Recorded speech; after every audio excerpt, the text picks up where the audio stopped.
back to it because Daniel Jones had himself a day yesterday. I know I just said all that, and Daniel Jones did have a day yesterday. So Daniel Jones ended up 24 for 35, 301 yards, 2 touchdowns, no picks. He had 78 yards rushing on 17 carries. So he led the Giants in both. He broke some record, something about 70 yards rushing and 300 yards passing. Had a phenomenal day. But what's important is that, for example, this kid, Evan Neal, the first-round draft pick, is not playing well. And they made him look good. Or they understood that Daniel Jones, you're going to have to win with your legs some of these times. Some of these plays, they're going to get pressure. You're going to have to evade and make moves. And he was just more than willing to do it. So because we're a Packers podcast, the first thing I got to show is the Minnesota Vikings running into each other. Excuse me. So here we go. Everybody's on the floor. Easy pitch and catch. Those are always fun to watch. But you look at Evan Neal here. He'll get better. But he got bowled past the quarterback multiple times this game. Like he's on the other hash mark now. And Daniel Jones just does a good job using his feet. And this is where I think he's really evolved. Using his feet, buying time to find the open receiver. Great job in the slot opening up here on Kendricks, excuse me. We'll show it here. We'll show the pass rush.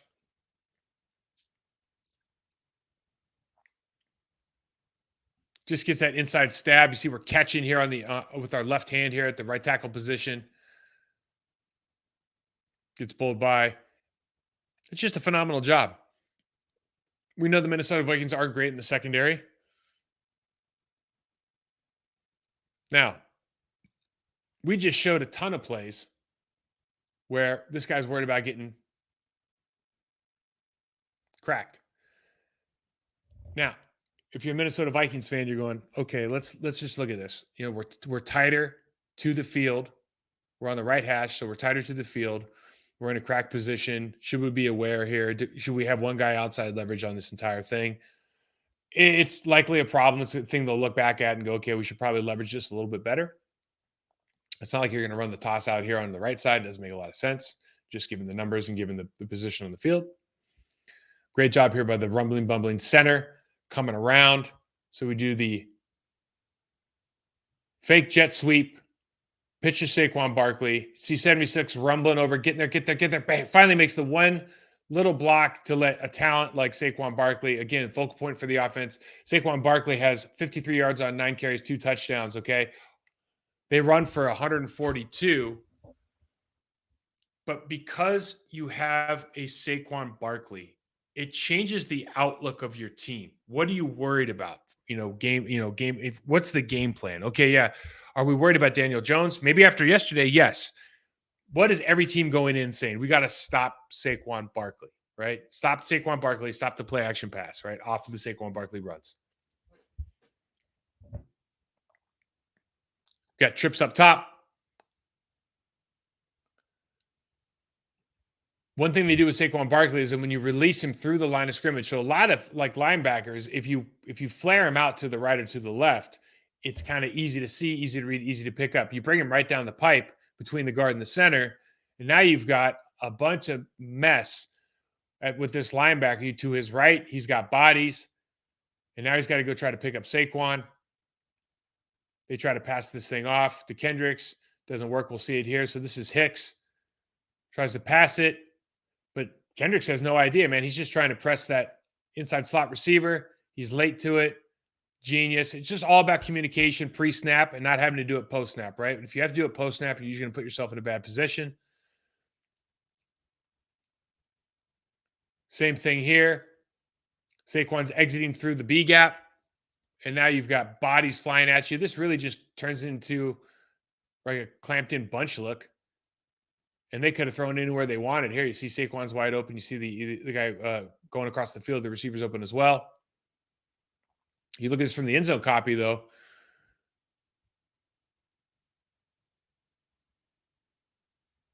They're trying to communicate this pre-snap. Communication is poor. So now Harrison Smith's trying to relay information. And right here, this is just a bunch release. And that's really all this looks like, right? So you got 82 going vertical. Slayton cross, and now Barkley's just going to break out to the flat. You got two people chasing the tight end. Linebackers trying to pass who off to somebody.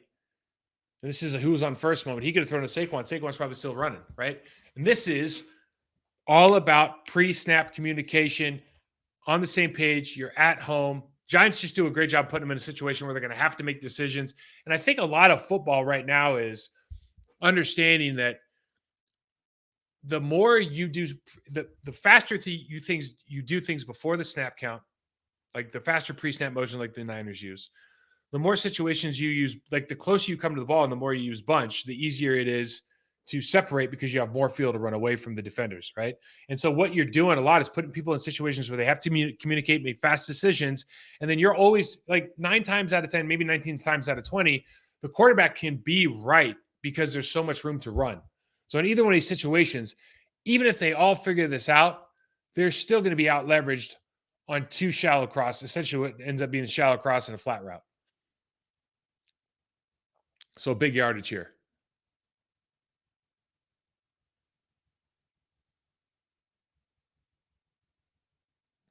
They run the inside trap. Inside trap's getting really big now, and this is a great way to get guys like Barkley a couple more like free touches. You see 97 here, and he's just put in a really difficult situation because you have so many things that can happen at the defensive tackle position. You could be draw.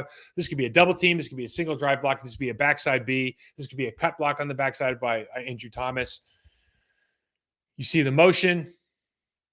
They bring it back. This probably demonstrates that we're going to try to cut off with this with 83, which means what? Which means Andrew Thomas, and we're going to get a double team look right here. So he's expecting that. They step 2, and now 97's like, doesn't even know where to look. The quick trap game's on. Kendricks gets blocked by the left guard. They seal it off with Thomas and the receiver. Now Harrison Smith's an all-pro, might be a Hall of Fame player. Saquon Barkley's like, this is like Barry Sanders 2.0 right here, though. Whoop! I mean, that's big time. He did it so good, he wanted to do it twice. Let's look at it again.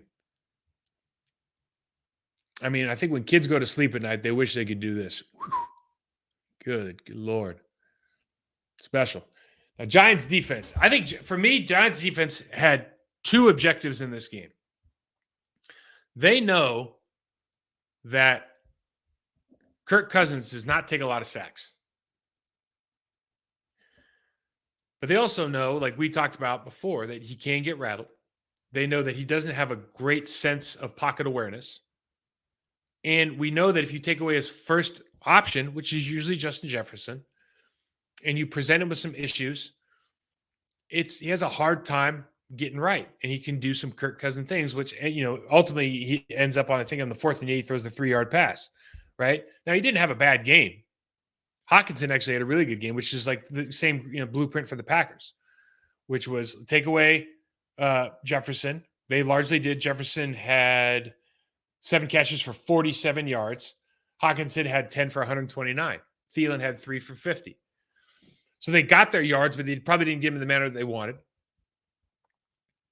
But the Giants defense, I don't think they recorded any sacks. They had 5 tackles for loss. They had 11 quarterback hits. And Dexter Lawrence, what we talked about earlier in our preview, Dexter Lawrence versus the interior of this line. Garrett Bradbury was back. Dexter Lawrence versus the interior of this line was going to be a problem. He was a problem all day yesterday. And when we talk about knockdowns, but we don't talk about quarterback hits, but there's also a ton of pressures that go along with that. These guys just played next level. But it was very simple. Reset the line of scrimmage, double JJ, simple game plan. Can you execute? So, listen, if you're an NFC North fan and you see this, so they run the reverse and you're throwing it back to Kirk Cousins, I mean, you just go, it's going to be a good day. This is like when you put peanut butter under the jowls of your dog. So what is that? They call me Tater guy, Ron White. He puts peanut butter on the jowls of his dog, and the dog looks at him and says, going to be a good day, Tater. Like, it's going to be a good day when you see this. Because that's just all bad. Love it. Love it, love it, love it. So we see the first one, Dexter Lawrence. I don't even have the, one of the big quarterback hits that you show, but just from the run game perspective, listen, the left guard, they must not trust that left guard very much in the way that they run stuff. And it happens multiple times this game. But the center has to try to overreach Dexter Lawrence here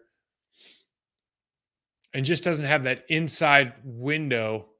He's got a heavy, heavy shade. But, for me, If you've got a guy like that, you've got to be able to sit and feel this guy a little bit more at the left guard position, just so the center doesn't feel like he has to overreach with his second step. Because if he does, gets that crossover, and all of a sudden Dexter Lawrence is going to do that. I don't know what he weighs, but it's a lot.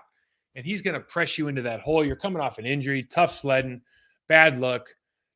This is just one of those things. It's just hard to, from a scheme standpoint, it's hard to justify doing that with the player that Dexter Lawrence is. You see this one, same kind of thought process. I'm going to point at we're going to see the drop here, and they're going to drop and they're going to double. Jefferson. So they thought they had at the snap, go back here. So it looks like he has inside leverage. This is how you confuse Kurt, right? Now you take the would-be blitzer, you give him inside leverage. You create an outside leverage position on Jefferson. All of a sudden, he can't throw where he wants to throw. Problems. What's the second part of this? So that's, everything's married, right? So the back end's married to the front end. We talked about it before with the Niners. But the way that 36 masks this and then takes inside leverage away, takes away that first throw, because now the slot defender can take outside leverage on that out route from Jefferson. The other thing that happens here, this guy, this is their dude. I mean, this guy is just disruptive. And the left guard, for me, I mean, you're going to give him a hand? Like, why don't you might as well just pat him on the ass on the way by. You got to slam into this guy and stop momentum. Now, he's the one who got rolled over, I think, later on in the game, because he's kind of playing soft and putting his hands on Dexter Lawrence. Dexter's like, I'm not doing this. Stabs him, throws him on the ground, and jumps on Kirk Cousins. Now, the left guard ends up getting a great help block with Christian Darrisaw right here and knocks this guy out. But it's like, dude, you left your interior center. You left him out to dry because you didn't stop momentum. Creating problems, right? It's just simple stuff. But with a Dexter Lawrence, that guy is phenomenal right now. I don't know if you can stop him one-on-one. When he gets that stab and lean into it, it's a real problem. Guy's phenomenal. Now, what's the other part? We talked about double and JJ. We just showed one of them. This is Green Bay Packers Formula 101. This is Joe Barry. They go the 2x2. So he's the inside receiver. We funnel him in. And look, we got the slot, we have the safety staring at him, chest facing. He is no longer a viable threat. This isn't like the safety's backpedaling, chest facing the quarterback. He is turned in. His chest is facing Justin Jefferson. That option is no longer available. So what we've got to do, somebody else has to get open. Thielen doesn't make it. Problem. Okay, so now we went 2x2. Now we're going to go empty. We're going to motion down so that he's the middle slot receiver. We got a safety back deep.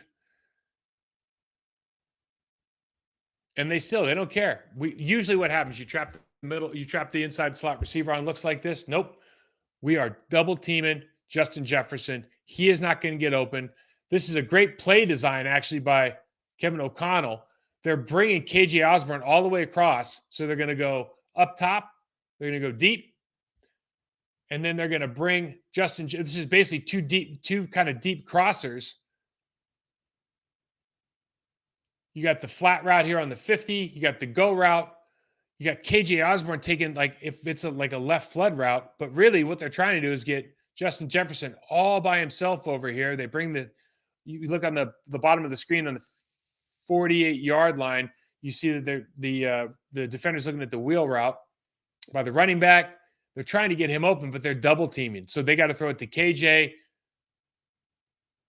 And other guys just have to make plays. And sometimes they do make plays. But if your top player doesn't make the plays that are expected as a team, if you're that dependent, if your guy has 1,800 yards receiving and he ends up getting 47, and I think the last 3 games he got under 50 every single game, it just feels different. Now, I don't know what Dalvin Cook had in this game.